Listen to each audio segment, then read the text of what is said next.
Hi and welcome to the Arsenal Circle. Here to talk to you today about the match week 3 games of the World Cup group stages, the final group stage games, and the end of the 10 a.m. to 9 p.m. fixtures. A lot of very, very surprising performances and a lot of teams that shouldn't have got through that did, and it was very impressive to see that. So yeah, let's go straight into it. I'm just going to be talking a bit about each game. I obviously, I didn't have time to watch every single game, so if I don't, waffle about one game, that is why. But I'll try and talk about as many of them as possible, and I mean the main focus of this is going to be going into the round of 16, right? I'm going to be talking about what this means for the teams going into the round of 16. Anyway, let's get straight into it. Okay, first of all, we have Senegal versus Ecuador. Now, this was a very, very close, very entertaining match. Now, I understand that Senegal did deserve the victory and were the better team, but it was very close in the sense that both teams felt like they could have won the match. Both teams were going at each other, and it was very interesting to see who would win. There was, of course, a moment where they were drawing. It wasn't for long, and Koulibaly straight after with a wonderful goal, earning him man of the match. He was great defensively this game as well, and I am happy to say that I did predict Senegal to go for it. Didn't predict him in second, but I guess that happens. Again, I was really impressed by Senegal, and it's going to be very intense when we play them in the round of 16. But yeah, let's just talk a bit more about the performance. I mean, Ecuador with the higher percentage of ball possession, but when it comes to expected goals and shots and big chances, it's all down to Senegal, and I think that kind of reflects the game because obviously it would because it's statistics, but obviously statistics can be deceiving, but I think these statistics kind of accurately represent that it was kind of a back and forth. Both sides had something going for them in this match. Both sides could have gone through, but Senegal were the team to do it on the day, so congratulations to them. Let's move on to the other two teams in the group. Netherlands versus Qatar. Now, this was just a standard 2-0 win. Again, Cody Gakpo is impressing me. He is really, really good. I'd love him at Arsenal. Played a great game. And Qatar are the first, breaking many more records. First host team to get 0 points. First host team to do this. First host team to do this. All of them are negative, but Netherlands finished first with 7 points in their group, and they will play the USA. I mean, look at this: 63% possession, 1.64 xG to 0.14 with 5 shots. 5 shots, and they only got 0.14 xG. I mean, look, these are where the shots are coming from as well. It's. There's no one convincing on this Qatar team. No one that I thought, they're quite good. I mean, a fifth is always the standout player for Qatar, but in all 3 games he has been. But I mean, again, it's easy to say that when the team's got nothing to show for it. De Jong was given man of the match in this one. I don't have a problem with that. I mean, he did have a great game. But, I mean, personally, Cody Gakpo, what is this formation, by the way? They definitely didn't line up with this. No, but I'd go with Cody Gakpo. I just think he's been really, really solid for the Netherlands. And it means that they play USA. Let's talk about USA, because now we have Iran versus USA, a convincing, I'd say it was convincing. They were the better team. A convincing win from the USA against Iran. A 1-0 victory. Again, Turner having a great match. Let's see who they gave man of the match. They actually gave Musa man of the match. Interesting. I know he had a good game, but listen, again, this is one of the games I haven't watched most of it because obviously England versus Wales was on at the time. But I have had a chance to read in and watch parts of this match, and I from what I've watched, I thought USA were the better team. But I mean, it does seem like Iran would definitely not a walkover, which I do feel bad for Iran. I obviously wanted them to go through, and I think they definitely have the quality to go through. When I saw them play against Wales, they were very convincing. But yeah, no, tonight was not the night for them. Well, not tonight. that night was not the night for them. But yeah, again, just a solid performance from the US national team, and they do look like they could go through against Netherlands. Do I think they will? Probably not, but for their sake, good luck, I guess. Yeah, I don't know. It's just kind of bog standard 1-0 win. Let's move on. Wales versus England 3-0. I obviously watched this match. We got 3 goals, and I have gone into detail on it in a previous video if you want to watch me go into detail. But I do think that in the first half, Marcus Rashford had a stinker, and in the second half came out, bagged 2 goals, and walked off the pitch. That's what you love to see. He had a great performance. Again, I do want to say it was a shame that it's a shame that we didn't see a Ben White or a Ramsdale or something like that. As an Arsenal fan, of course. But that's also what I wanted to mention about Ben White. So I hope he's well, or whatever's going on is fine for him. He obviously had to pull out of the World Cup squad, but it does mean that if Fikayo Tomori does not get called up, Gareth Southgate is an alien, because he just doesn't know what he's doing.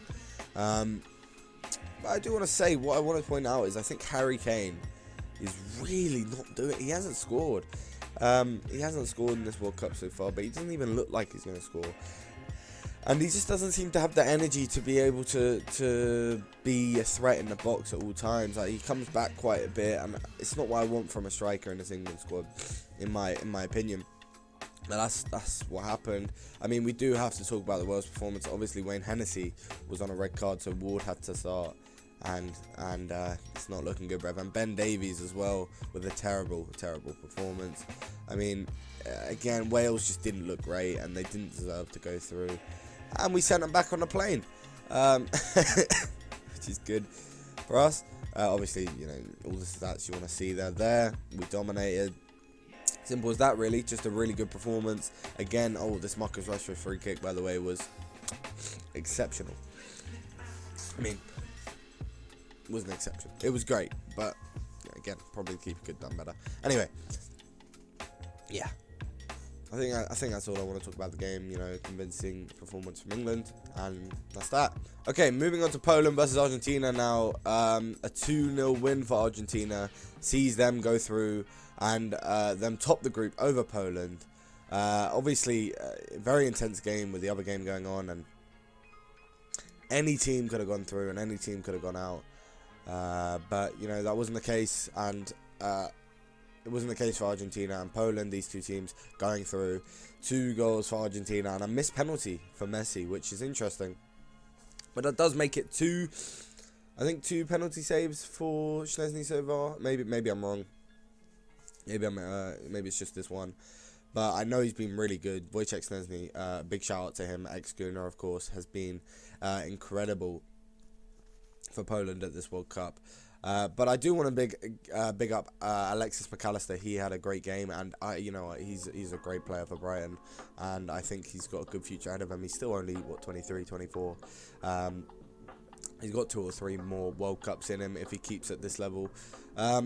Julian Alvarez as well came in for the first time and just scored and played a great game, great goal as well.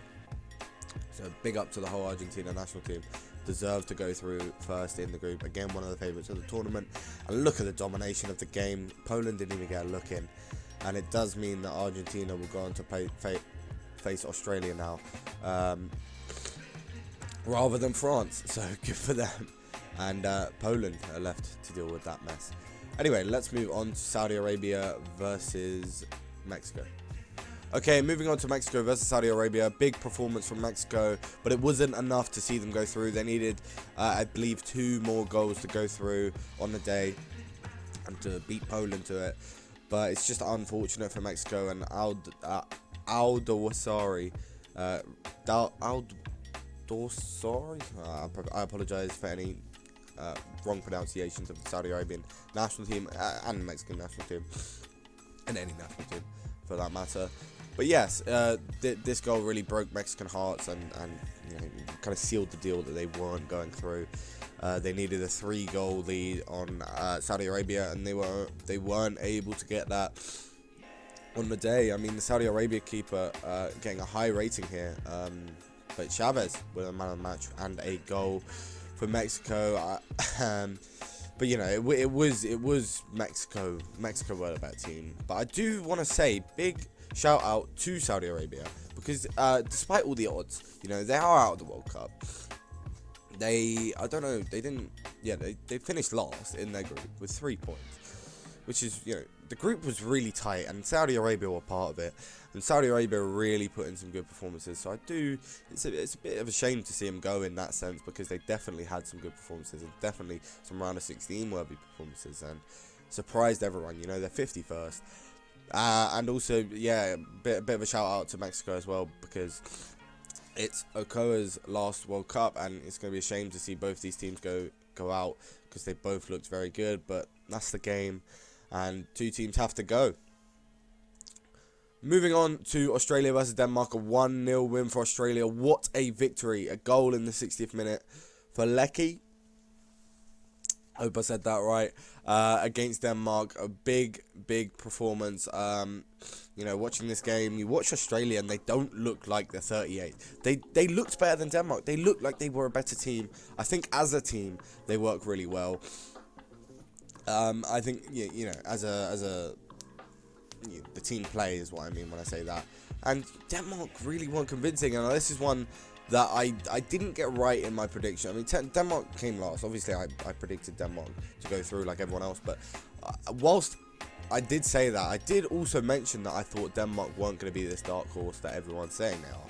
Because, yes, they had a good Euros, but I just don't think this World Cup, they've brought in a lot of young players to the squad now, and I don't think they're ready to go far. So I think in 2 or 3 World Cups time, you know, or Euros, or Euros as well, we'll see Denmark, you know, really start to become a much more dominant nation. You know, nearing the biggest team. But you know, Denmark had most of the ball, but I mean, look at this. It really was a closer game than you would perceive it to be on paper. I mean, Australia definitely deserved to go through. I don't think there's arguing with that. You know, they were the better team on the night, in my opinion. They played the better game than Denmark. They beat Tunisia as well, and they went through. And they were very close to topping the group. You know, let's go on to that, because Tunisia beat France 1-0 as well. Kazari in the 58th minute getting the goal for Tunisia, and you know, fair enough to Tunisia. Yeah, they're going to go out third. But 4 points from Tunisia is really not bad. You know, that draw against Denmark and beating France. It's really unfortunate for Tunisia that they didn't go through. I mean, that is incredible for them. Almost making France not finish first. And they were banking on a Denmark goal. They were really banking on it, but it didn't come. And, you know, France, yeah, they had, look at this, all this rotated side. But, you know, when push comes to shove, they really deserve to go through. But it's really unfortunate. Obviously, I mean, the French team were better, and I know their team was rotated. Camavinga getting man of the match here. I mean, I think I'd just give it to Karsri. He got the goal, and you know, he was looking like a bit of a threat every time Tunisia were on the break. But you know, I guess it's understandable because he came off in the 60th minute. But they've given it to Camavinga. I mean, if you do look at that French side, Camavinga at left back, Diarcy at right back, Fofana, Tushmeni and Veretout. I mean, it's not Mouani up front. It's definitely not their starting 11. And Mandanda in goal, I forgot to mention. It's definitely not their starting 11. And they wanted to rotate players. But I think this is what England should have done. But I think we would have been better off because we wouldn't rotate this heavily. So I think fair enough to Deschamps for doing that. But it didn't work out. And they almost lost their top spot. You know, at the end of the day, fair enough to Tunisia. Unfortunate they didn't go through. But it does mean now that... France will play Poland, I believe. Yeah, Poland. And I think that should be, you know, they'll be happy with that draw. Australia, not as much, as they have to play Argentina. And again, you know, I just want to exaggerate. Fair enough to Tunisia, right? Let's move on now to Costa Rica versus Germany. A 4-2 win for Germany. They definitely deserved their win, but it wasn't enough. And now Germany and Costa Rica are out of the World Cup. This is incredible. Oh my God. How have Germany not gone through. I mean, that is what the World Cup's all about, you know. Sometimes that's going to happen. And again, this group was one of the tighter ones. I mean, look at this: Costa Rica with 3 points and Germany with 4. You know, usually 4 points is enough to get you through this group. And a great game from ex-Arsenal player Serge Gnabry with a goal and assist. But you know, the outcome was not the same. I mean, obviously, you know, Germany deserved to win this match, and I don't want to.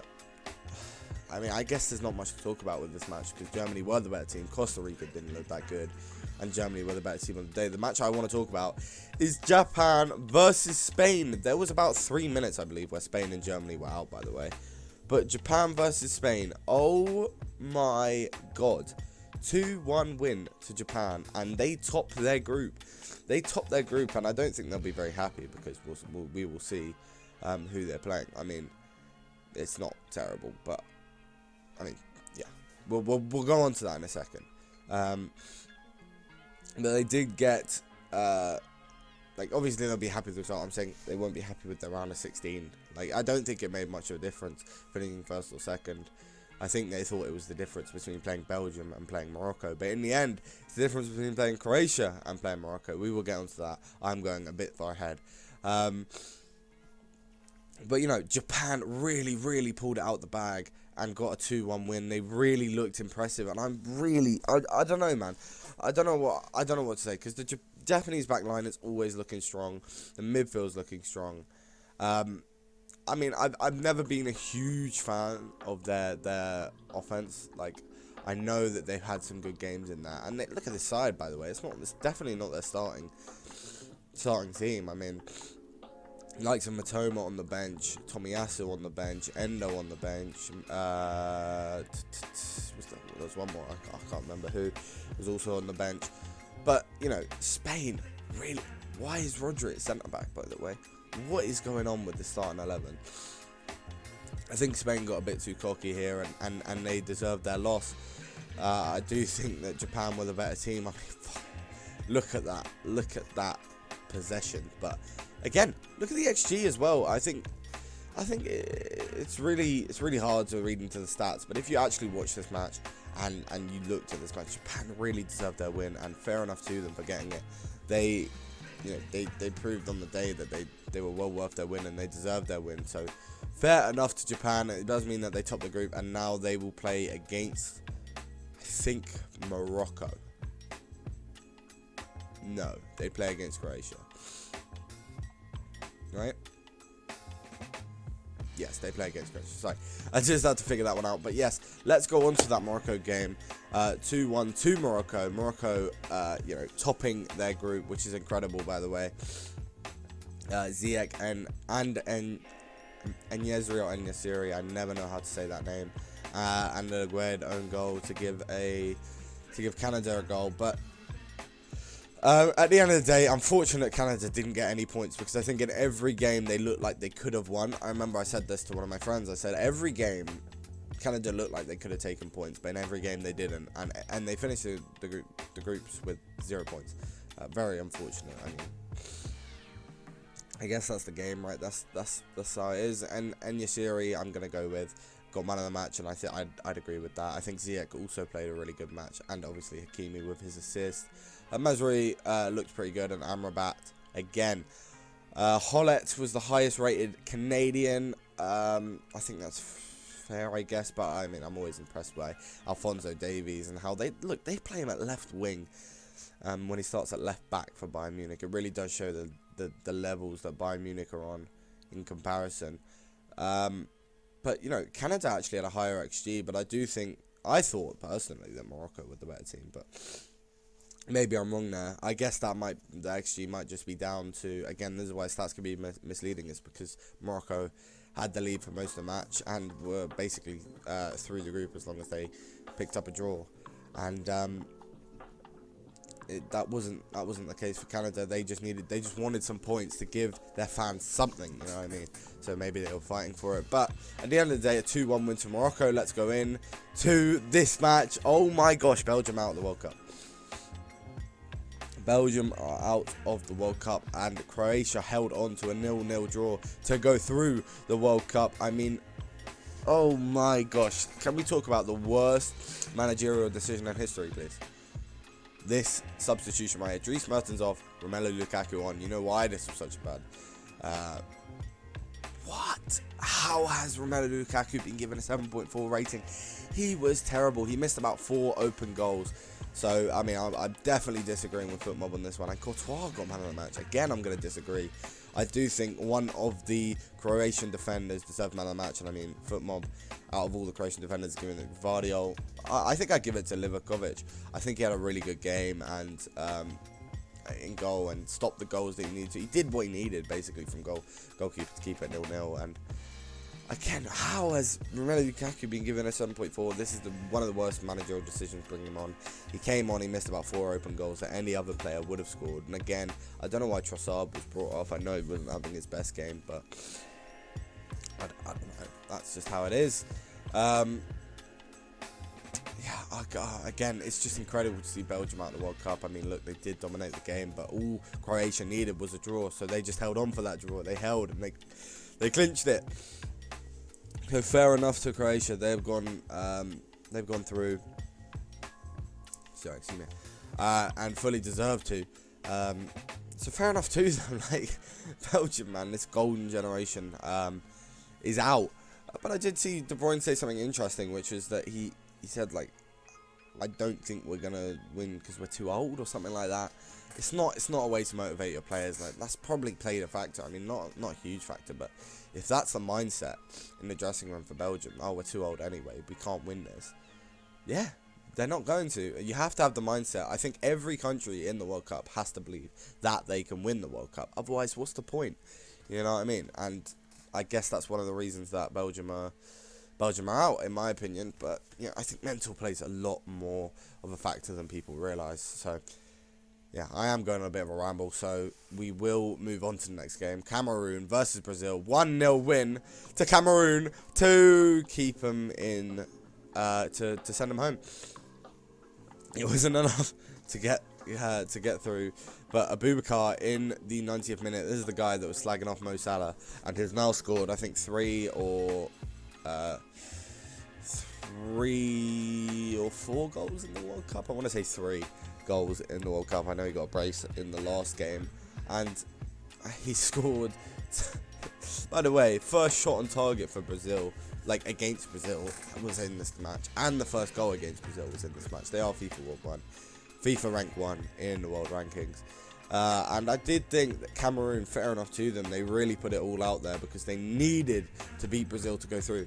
You know it's a difficult situation when you need to beat Brazil to go through, and they did that, but it wasn't enough. You know why? Because Switzerland-Serbia did not end in a draw. It ended up in a 3-2 win to Switzerland. Let's talk a bit more about this match. I mean, obviously Brazil were the better team, but I think it's unfair to say Cameroon didn't deserve to get the victory. I mean, Epasi getting man of the match in goal for Cameroon is interesting, but what I did want to point out was Martinelli, by the way. Ooh, this guy's different gravy.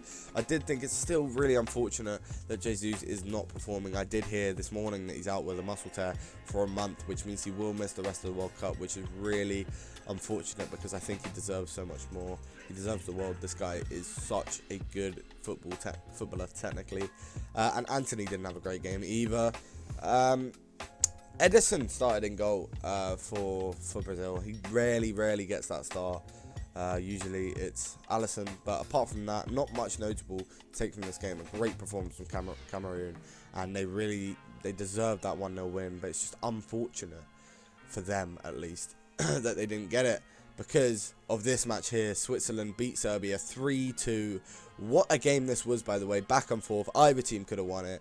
But in the end, it was Switzerland who went through and beat Serbia 3-2. And it was largely down...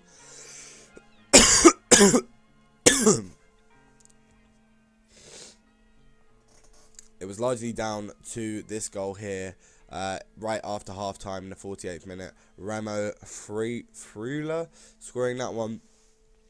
So, shout out to him, and man of the match went to Tadic, although, in my opinion, I'd give it to, probably Mbolo. I thought he had a great game. He got a goal, obviously. Yeah, I mean, Xhaka also had a good game, I think. Yeah, so I'm proud of him. Vargas, obviously, Shaqiri, and all these players getting involved with the goals. But also, underrated shout, Akanji has looked really good for Switzerland. But, you know, all in all, this was a very close game. Look at this. It could have gone either way. But I think Switzerland deserved their victory, and they are through. And it does mean that Serbia finished bottom of their group, which is really disappointing for them. Again, another team that a lot of people were predicting to be some dark horses because of their team. And it's another team that I said that I don't think they'll be dark horses.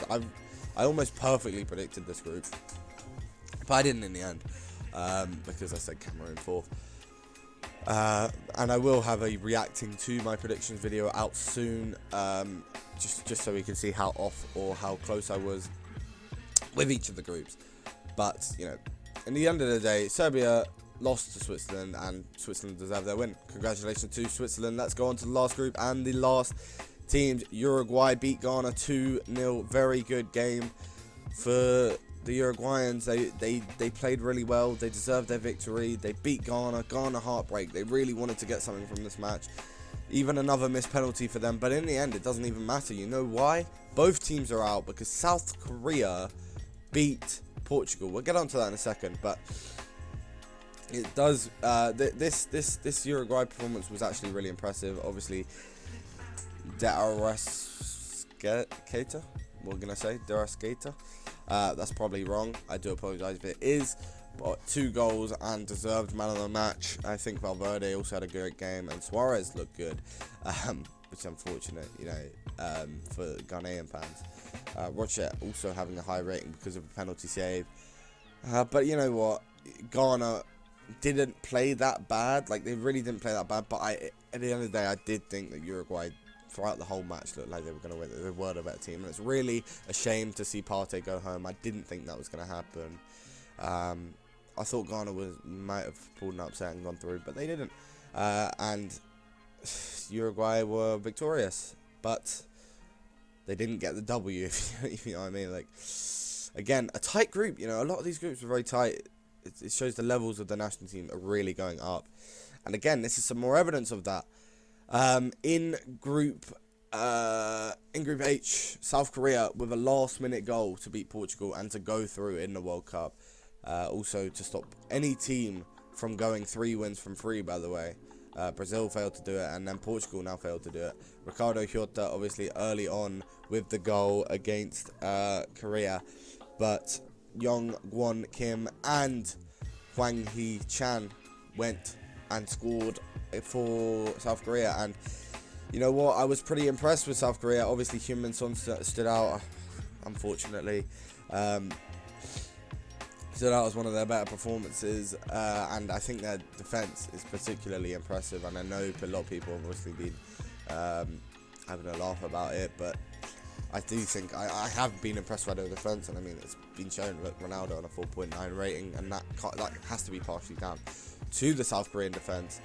And again, look, every I don't know what I was going to say. Every player they brought on, they didn't look bad. Hwang Hee-chan obviously came on and scored the winning goal, which must be a great moment for him to take South Korea through to the knockout stages for the first or second time. I can't remember. It's one of their first times in history. And look, you can see that it wasn't Portugal domination. I really thought South Korea were very convincing in this match and were well worth their victory, and fair enough to them, because you know they played a good game. They did what they needed to do, and they won. So big up to South Korea. Let me know if which result surprised you the most. Don't know why that. In the comment section down below, let me know if you think that any of the new teams, any of the Asian teams particularly, because Japan and South Korea are doing really impressive performances. Do you think any of those are the new dark horses of the World Cup? And who is going to win the World Cup? Let me know in the comment section down below. If you enjoyed the video, please like and subscribe. Thank you all for watching. Goodbye.